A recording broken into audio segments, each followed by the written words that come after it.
संत गजानन महाराजांची पालखी रिसोडमध्ये दाखल। पालखीचा आज वाशिम जिल्ह्यामध्ये शेवटचा मुक्काम। वारकऱ्यांना 51,000 लाडूंचा प्रसाद। मराठवाड्याच्या दिशेने उद्या सकाळी प्रस्थान।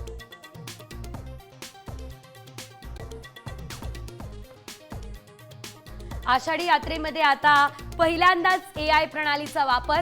वारीमधल्या भाविकांची होणार मोजणी।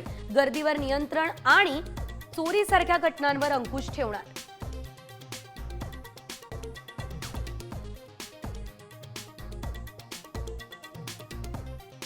कोल्हापूरकरांसाठी आता आनंदाची बातमी। कोल्हापूर ते मुंबई मार्गावरती लवकरच वंदे भारत रेल्वे धावणार। 15 दिवसांमध्ये गाडी सुरू होण्याची शक्यता।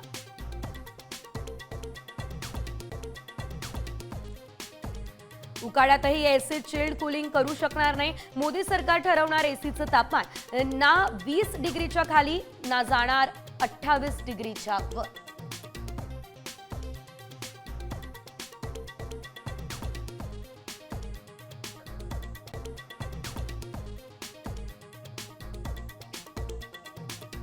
महाराष्ट्रात भारतीय बनावटीची विदेशी दारू महागली। रेस्टॉरंटमध्ये मद्य विक्री करता येणार। मंत्रिमंडळाचा मोठा निर्णय।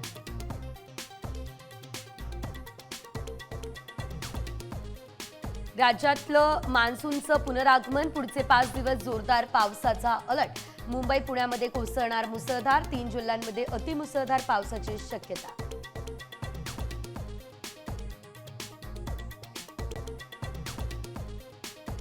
ऐन पावसाळ्यामध्ये मुंबईवरती पाणी टंचाईचं संकट। पावसाची तलाव क्षेत्राकडे पाठ। पाणी पुरवठा करणाऱ्या धरणांमध्ये फक्त 10% पाणीसाठा शिल्लक।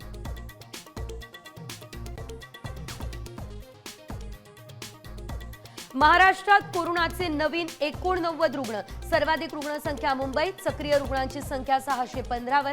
आतापर्यंत 19 रुग्णांचा कोरोनानं मृत्यू।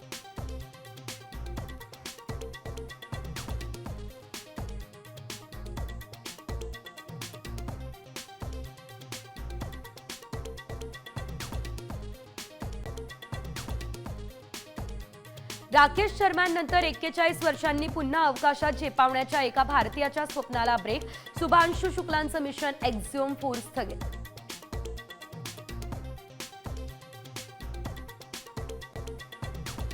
एअर टॅक्सीनंतर आता एअर स्कूटर प्रवाशांच्या सेवेसाठी दाखल होणार। किंमत 95 लाखांपर्यंत। चार्जिंग किंवा पेट्रोलवर हवेत उडू शकणार।